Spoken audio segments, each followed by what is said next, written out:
Welcome back to the Between Meetings and Motherhood podcast. I'm your host, Alexa Starks. I'm the editor-in-chief at Mothered Magazine and founder at Mothered Media. And today I have with me the beautiful Babette Lockefeer, and I hope I said that right in this one attempt at it, who is being featured in the July issue of Mothered Magazine. So welcome, Babette. I'm so excited to talk to you today. Thank you, Alexa. It's so good to be here. I mean, I'm a huge fan of podcasts, so it's always nice to be on one yourself, right? Yeah. So looking forward to the conversation.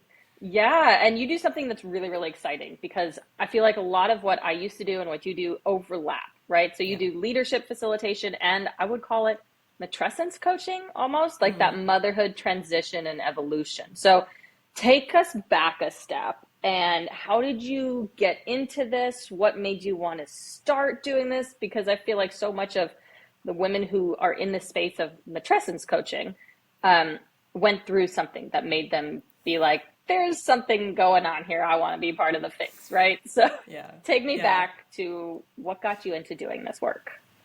Yeah. That's by now it's a bit of a long story, but I'm gonna try to keep it short. So I became a mom nearly 7 years ago now. Before that, I was like a traditional, like high flyer corporate career. Was a consultant with McKinsey. We lived in China as expats because I worked at Alibaba in a leadership program. So there was this typical like upwards trajectory in terms of career. And then we thought like, okay, it would be lovely to add a child to the picture. And I was already in like leadership development by the time our first son was born. And I remember like 6 months in, I was in another developmental program myself. And I was thinking like, the trajectory they're talking about to actually become an authentic leader and an effective leader, it sounds super similar to what I'm experiencing right now, but I didn't really have much more words for it by then, other than thinking like it sounds like there's a lot of similarity here. So between the leadership part and my own experience of becoming a mother, which was definitely different than I had imagined it. Right? I As it is prepared for a lot of extensively. women. Yeah, yeah. And because I prepared so extensively, I thought like, I mean, what else can be out there other than what I already read about, right? But looking back, I'm like, oh, this was such a narrow perspective, and also a lot of things changed between like now and also 8 years ago. There was just less talk about basically all of the things you are talking about. So I think Yeah. that's a great improvement. So I was already in my matrescence journey, I was not having the smooth sailing experience with a newborn that I was expecting. I already had like the identity like struggles, thinking like, hey, where did my ambition go? Or not completely away, but also feeling like really sad if I had to leave him for business trip. Or so there was a lot of ambiguity and mixed feelings. But actually, only when our second son was born, which was 1.5 years after the first, I was really deeply in the throes of what I now know is matrescence. Because I kind of felt like I was failing on all fronts, right? I had two under two, terrible sleepers. I still had a business to run. I accepted a project, which I really quite like strongly negotiated. Like I said, okay, only 3 days a week, only between 9 and 5 from home because it was COVID, no travel, no like after hour calls. So it was quite a good like setup, you would think, still decently paid, but I just felt like I was failing everywhere. And the client was happy. They extended me 3 times. I mean, there was no indication that my children were particularly miserable, except for that they Right. weren't sleeping. But I mean, but like then Which is I not a thought, failure on you. Like that's well, just I some know, I babies know that are fast now. sleepers. Yeah, but back then I thought this is because I'm doing something wrong, right? Yeah. Either because we're overstimulating them. We kind of thought that was the mistake with the firstborn because we lived in China, we lived in Shanghai. I mean, that was like a totally Yeah. different vibe. But with the second one, we thought, okay, we're gonna take it really slow. It was middle of COVID, so it was also not so hard to do that. But we thought, oh, maybe we understimulated him, and now he's not sleeping, right. There was this constant like, oh, do Oh, we I feel actually? this so much. Yeah. And now I mean, I can kind of laugh about it and also like feel like sorry for myself in a way of Yeah. like, oh, poor you. I I wish you would have known that it wasn't your fault, Mm-hmm. but back then it was truly like a struggle, like thinking, what am I doing or what are we doing wrong here? So there came a point, only a couple of months after the second one was born, where I went to the forest with my husband, and then I told him I want to quit work, and he was like, Mm. "What? I mean, you, the always ambitious high achiever person, no, you're not gonna quit work." And at first, I was like, "You're not understanding me, and you're not seeing how hard it is, and I'm not making this choice because it's easy. It's just the only Right. choice that I see available." But he said, "Sorry, but you're not going to be happy doing that. I know you, and we're together for quite a long time." So he just said, "No, sorry, this is not the solution. I see you're struggling, but it's not the right thing to quit work. Also, not because we said we wanted to be an equal family, and I'm not going to be the sole breadwinner if you're going to quit work." Right. So overall, he was just immediately like, "This is not the solution to what you're feeling." But I was just like, I don't see any other way out, right? I Yeah. have these kids and I have this work, and I just feel like I'm just the worst person doing Right. both at the same time. And that was really the start of what I would now say like my matrescence discovery journey, because my kind of coping mechanism is always to do research. If something is wrong, I'll do I love it. research. Yes. So that's what I Same. did, right? Same. That's kind of like, yeah, you know that that's the thing that usually Yep. works. So okay, let's try it. So I actually came across matrescence for the first time in those months after. Ah. And when I heard about that word, it was like immediately like this light bulb moment. I was like, yes, this explains everything. This explains that previous like 6 month in hunch of leadership and matrescence, or like the motherhood journey is Mm-hmm. similar. It explains why I'm feeling this way. It explains that it's not my fault. Um, so this was just a huge relief to kind of have that word and then go deeper, right? To really understand, okay, Mm-hmm. what does it then mean? And this is where my work that I'm doing now is born, because I experienced Yeah. it myself. Then our third son was born, and there was just no way around it. In his, like, when I was postpartum with him, like breastfeeding him at night, I was typing on my phone all these ideas that kind of like Uh-huh. poured out of me of like, this is how it interlinks and this is what we should include. And yeah, there was just no choice basically. It just had to happen to Well, to work at that intersection between the leadership. that's amazing. Wow. I love this origin story. Okay. So you do coaching programs, but you've specifically broken it up into like different, I would call it phases of Yeah, this matrescence journey, right? Can yeah. you explain a little bit about what this looks like, why you intentionally chose to like break it up into the different phases? Yeah, sure. I think that the important thing here to understand for moms listening is that, I mean, knowing about matrescence is amazing, right? The fact that we have this word now and that it's becoming more popular and also entering mainstream, I think is great. And we're still not really understanding the journey through, right? It's Mm-hmm. just this concept. And then it's like, okay, I'm in matrescence, but then what, right? Will I get out? Like, how do I get out? It's like, Right. How right? long does it It's, last? Is there yeah, an it's end to it?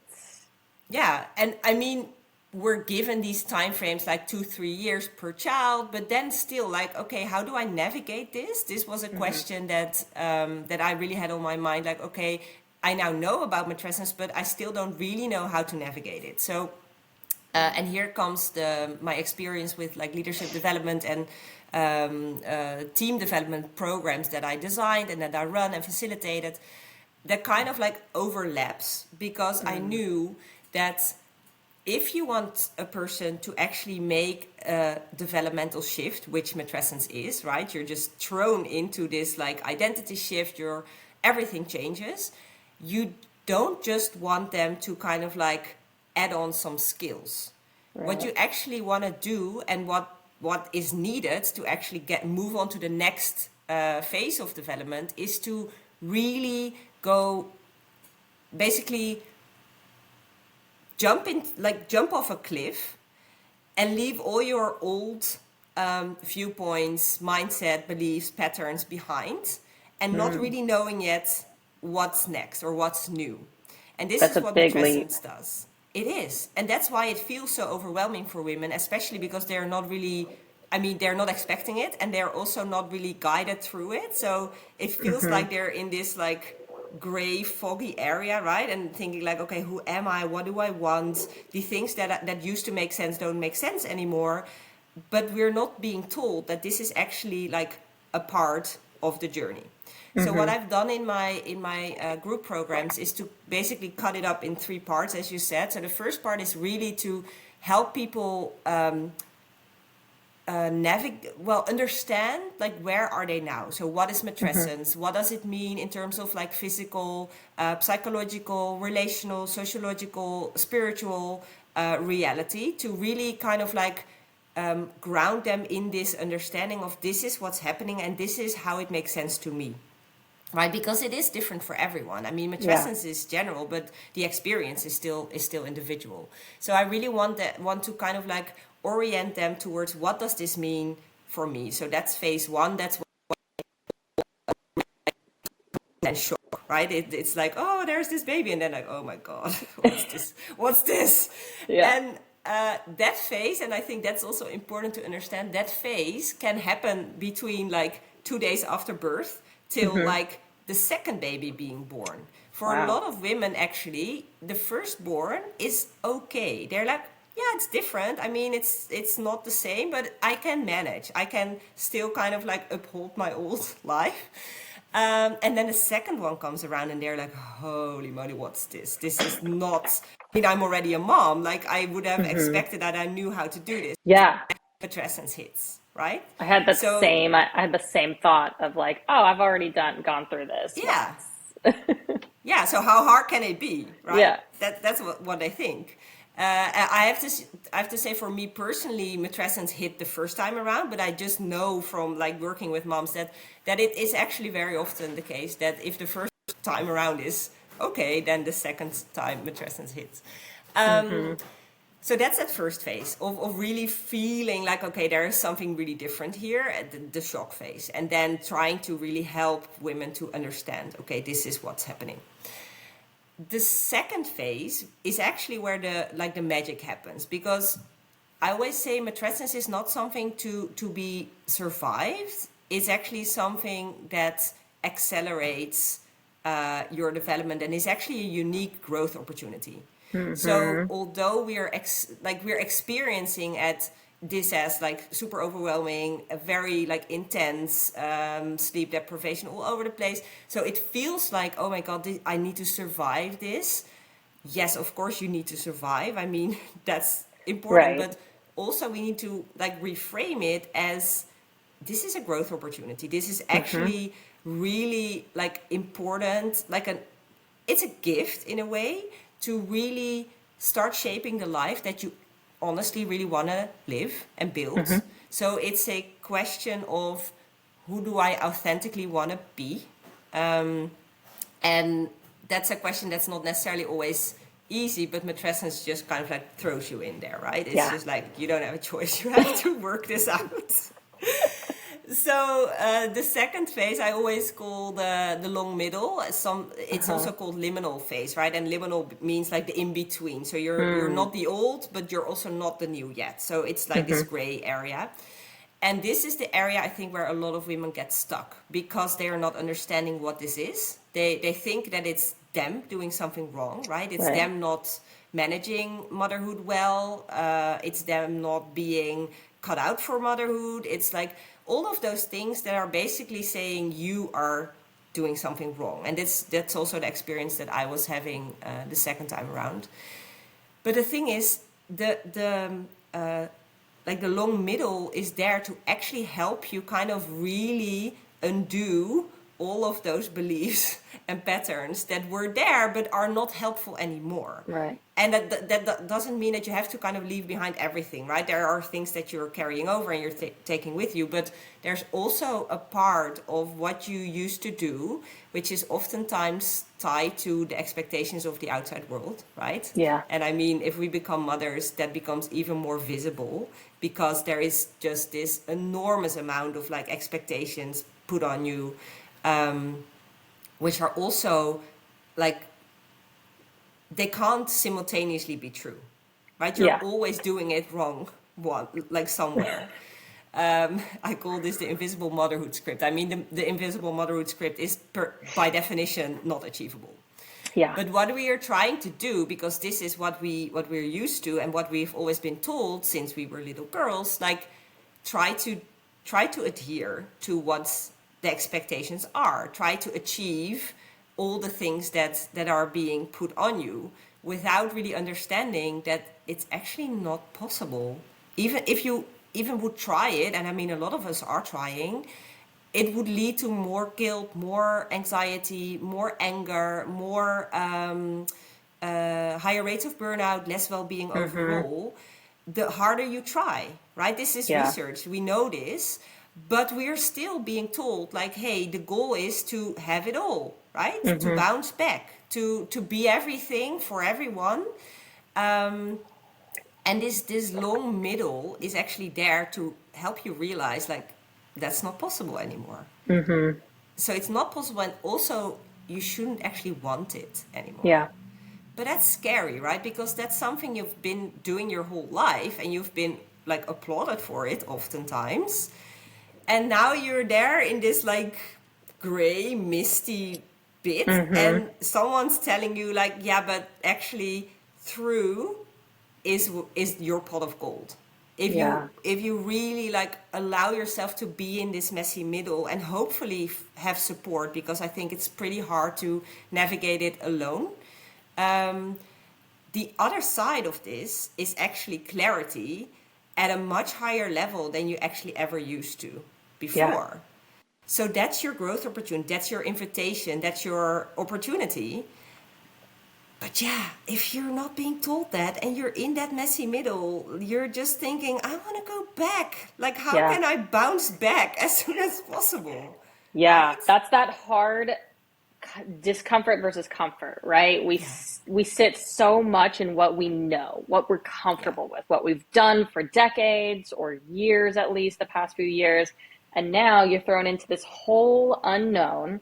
Your hormones are everywhere. You're shedding old parts of your identity. And so you feel like, I don't even know who I am anymore. And that's that part of that transformation, but it's uncomfortable. Yeah. It's uncomfortable sitting with, what do I want now? Who Yeah. am I now? And seeing that, okay, if I need to get here, I have to go through this tunnel, but I don't know what's on the other side. I don't know what it's going to be like going through that tunnel. And that's scary because discomfort, people like we shy away from as human beings. Naturally, we shy away from discomfort. And so that's hard if no one's ever told you that matrescence is a real process. It's a part of evolution. It is uncomfortable and challenging, but you grow on the other side of it. But if no one ever warned you about it, I imagine would feel completely disorienting. Yeah. And Yeah. scary. Yeah. And that's why so much of early motherhood feels so difficult and so alone too, because no one's really talking about this enough. Like, yeah, like you said, the word is there, but what do we do about it, right? How do we action on it? What's normal? What's not normal? And so let's go back to that moment, right? We have the word matrescence now. And so what's some of like the first steps or things someone can do if they feel lost in this early matrescence phase? I would still say familiarize yourself with what matrescence actually means. So either by really understanding the journey that I was just describing, I always call this the arc of matrescence. To understand that there are these three phases. There is this liminal phase, this foggy middle, but at the end of it is really clarity. Like guaranteed, it's gonna get better. Yeah. But it can take a while. So really understanding that that's the process, I think, is very important. And on the other hand, also understanding that matrescence, although it's like one big thing, it does show up in you differently at different moments in time.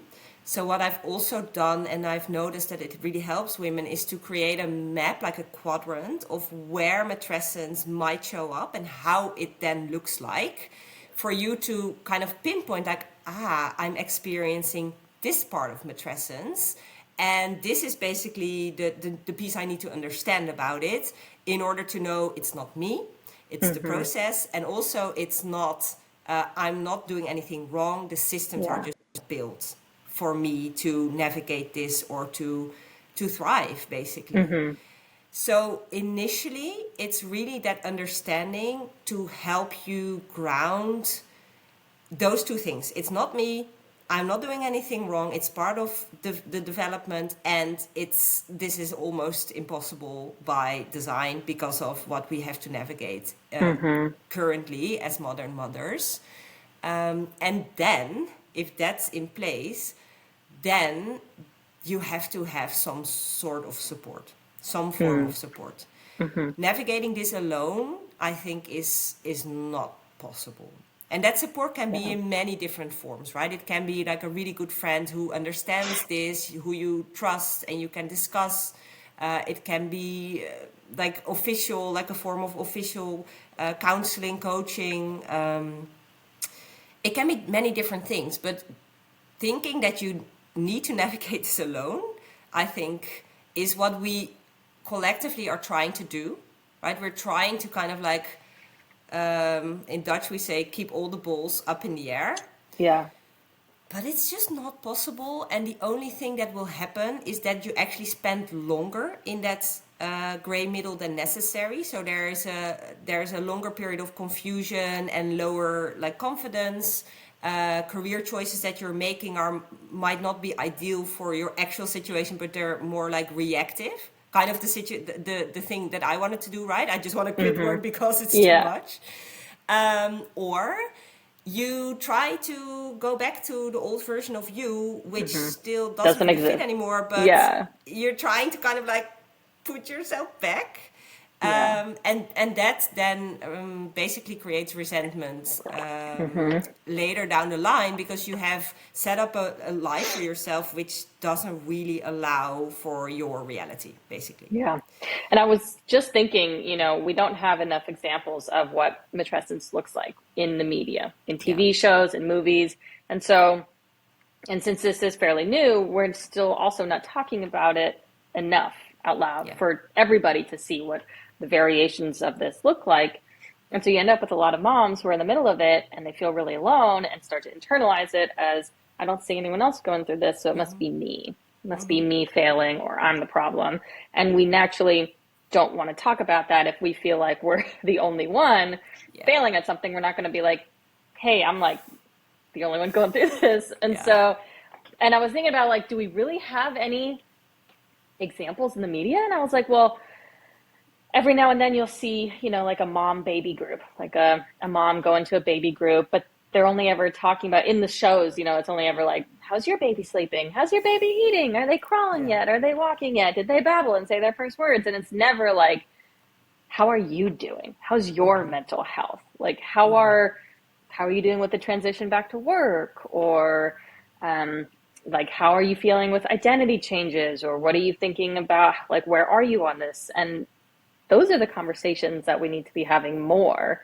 And I never had those conversations when I was early motherhood and took my babies to like a little gymboree class. yeah. We were talking about that. It was like, No. does he have teeth yet? Yeah, yeah.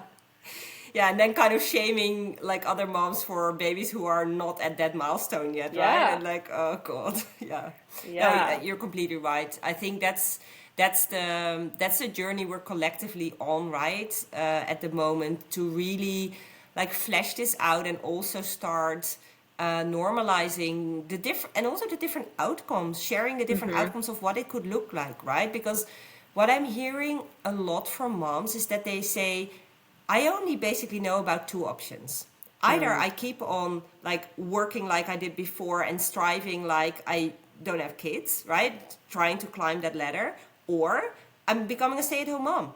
And and I mean, there is more talk There's about more that right options. now with like the power pause and all of those kind of Mm-hmm. books and initiatives.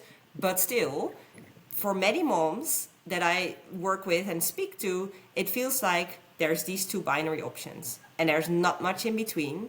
And yes, especially in the Netherlands, like part-time work is a thing, but it still doesn't feel like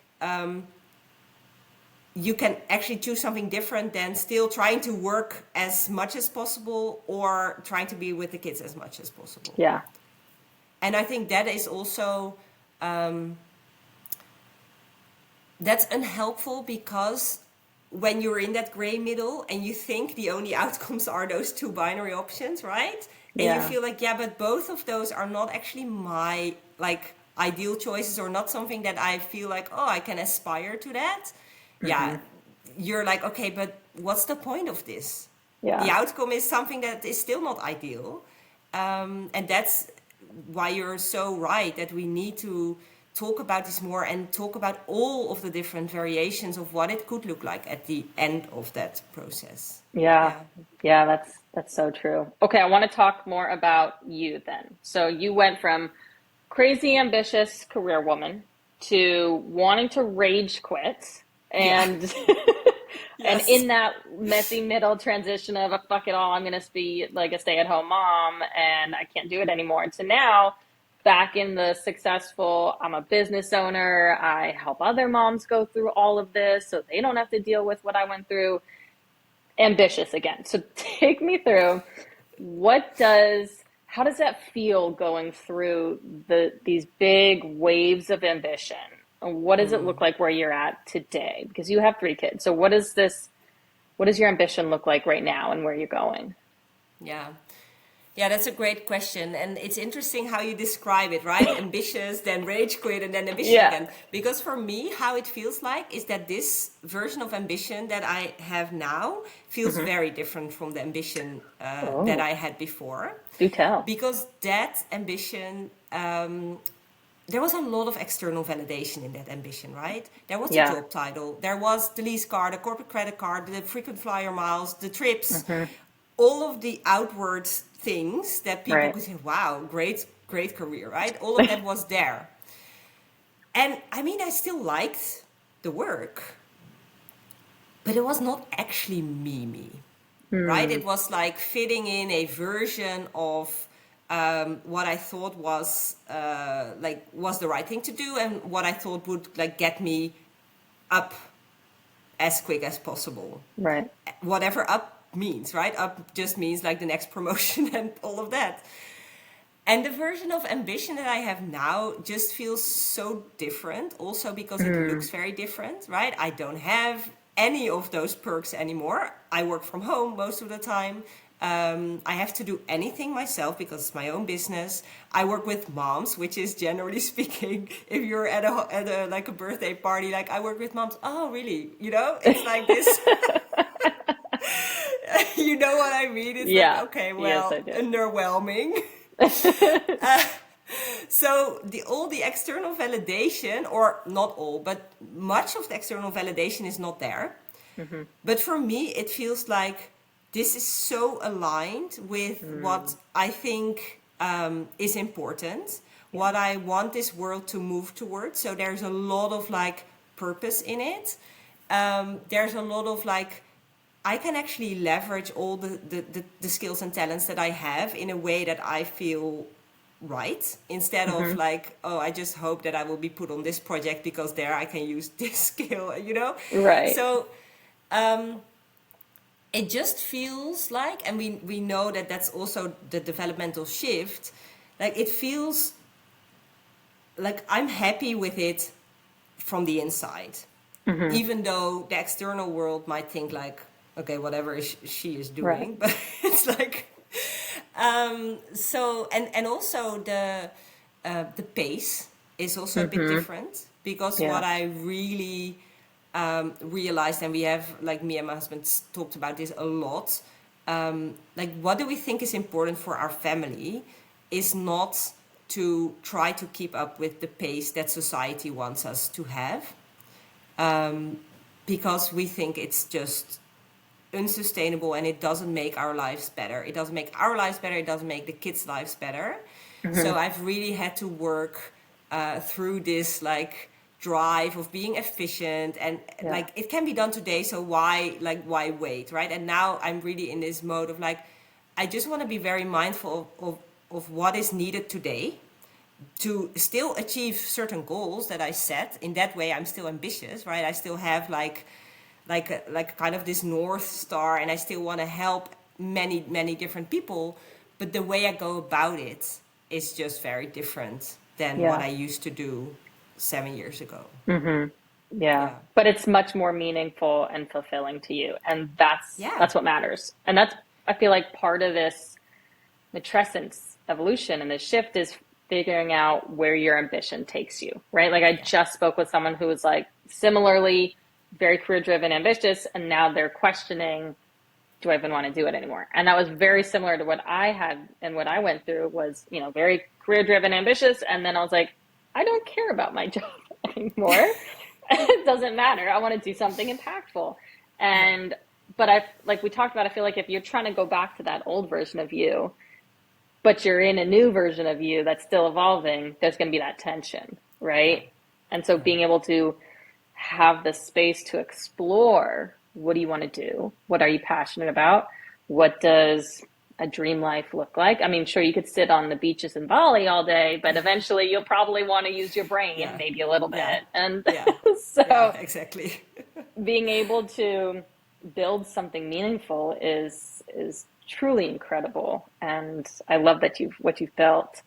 Um, okay, so you have three sons, and what you do is very woman focused, right? Yeah. And the motherhood process. So, what are they seeing any of what you're doing? Are they aware that it's this huge transformational process that women and moms go through? Like, what do they know about what you're doing? They do know what I do. I, like, on purpose talk about it at dinner, like what I Uh-huh. did today. Like, I spoke with another mom, and or I guided this workshop, or I Hmm. talked with other parents about, like, how should they choose um, like career, like, models. Hmm. And oftentimes they come up with these things. They say, like, oh, so that means that maybe their dad is also going to stay home. I was like, yeah, maybe that's the Yeah. outcome. Because for us, what they have seen, especially since our third was Hmm. born, is that we did have my husband taking prolonged paternity leave. Hmm. So they have seen in our home, it's actually very normal that mom and dad are both caretakers. Yeah. We, like, they actually, they don't like my cooking as much. They're like, dad, cook. Like, Hey, that's a your win. cooking is not so good. Yeah. One less thing for you to do though. Yeah, I'm like, great. Like, Yeah. if you like his cooking, ask him to do it. Yeah. So for them, what we are really trying to model is that caretaking is done by both genders. Both parents also have a life outside of being parents. So both of us still have this, as you said, like, this urge, this brain that needs to be fed Yeah. by other things. That's also what we talk about with them, just to tell them, like, hey, just like you have your, like, things that you love doing, we have our things that we love doing, and we love being with you, but you also don't like to play Legos the whole day. You have different things, and we also have different things. And some Right. of these things are with you, and some are outside of you, like, in the adult world. Yeah. Um, so yeah, a lot of the things we're doing also in work, we tell them, and I mean, I work from home most of the time, so they also hear me, like talk. Yeah. They know that, oh, mommy is now in a meeting, and then they ask, mommy, what was your meeting about? And like, oh, there was this mom, and she just had a little baby, and she's really Uh-huh. tired. And then they say, oh yeah, because you were also really tired, right, when the little one was born. It's like, yeah, indeed. And Yeah. sometimes she feels alone, and we talk about like how the dad can be there more, and they're like, Hmm. yeah, because it's nice to be with dad, right? So in their little like world, I Yeah. think they get it. They get it. And more, even more than talking about it is I think like living it, right? To really, for them to really see like, yeah, it's not just mom, it's not just dad. They're both doing the things Hmm. with us. Um, I think that especially with the three boys, I think that's Yeah. really, really That's so important. amazing. That's Yeah. so powerful. I love it. Yeah. Okay, I want to wrap this up with what's your like next big goal? What are you hoping to achieve next? It's almost a little past halfway through this year, so either Yeah. this year or next year, like what's your next like big thing? Well, my overall big thing is that the message of matrescence is an opportunity, Hmm. reaches as many women as possible, right? That's also why I love doing these kind of like podcasts, because Hmm. just every woman who, or every mother who hears this and thinks, oh, I never really thought about it that way, Hmm. is just one more woman who can actually help create the world that we want to create, right? Yeah. Because ultimately, my goal is to have a care-centric world where doesn't matter which gender, everyone just knows like caretaking is one of the things that makes us human, that makes us Hmm. enjoy our human life, that's valuable. I mean, that's not the society that we're in at the moment. I know that. Right. And that's also why I feel like my big thing is as much women as possible supported through their process, because I Hmm. know I've seen it so many times. Once we support them, they come Yep. out at the other side and they are the ones driving the change, demanding Hmm. the systems to be different, right? Because we can all hope for things to shift, but I think the only way we're actually going to get it, and this is kind of like an inconvenient truth, is for us parents to go demand it, Yeah. because it's not going to come from like up there Yep. suddenly saying like, oh yeah, we're going to change all these like leave policies and all Yeah. it's not going to happen, right? And yes, I work with organizations to kind of like drive home the point like, hey, this is leadership development, is it also for your dads, it's Hmm. smart to do, right? Yep. But we, the parents, Yeah. the mothers, the fathers, are the ones that really have to believe it, feel empowered, feel like, yes, I actually am clear about what I am to do in this world and I'm going to go after that change. Yeah. So that's what I'm trying to do as much as possible, my big goal. I All the love it. moms that are going through matrescence to really like leverage this opportunity Hmm. for herself, yes, first and foremost, for her family, and for society. Yeah. And whether she does that with like my type of programs or different ways, I mean, we need many different ways for women Yeah. to be supported through this. That doesn't matter as long as she is aware of, hey, this is actually, it's hard, but it's an opportunity, and I Hmm. want to get out the other side. Yeah. I Yeah. love that so much. That's amazing. Okay, Babette, where can we find more about you, your coaching programs, your work, connect on social media? Yeah, in English language, it's probably best to connect on LinkedIn. Instagram is Dutch in my case. But I think the most important thing is if someone who's listening wants to learn more about like this arc of matrescence or the map of matrescence, this is freely available on my website. You can like download the PDF to read Mm, through what this means. If you want to go a bit deeper, there is a next cohort of the program that's starting in September.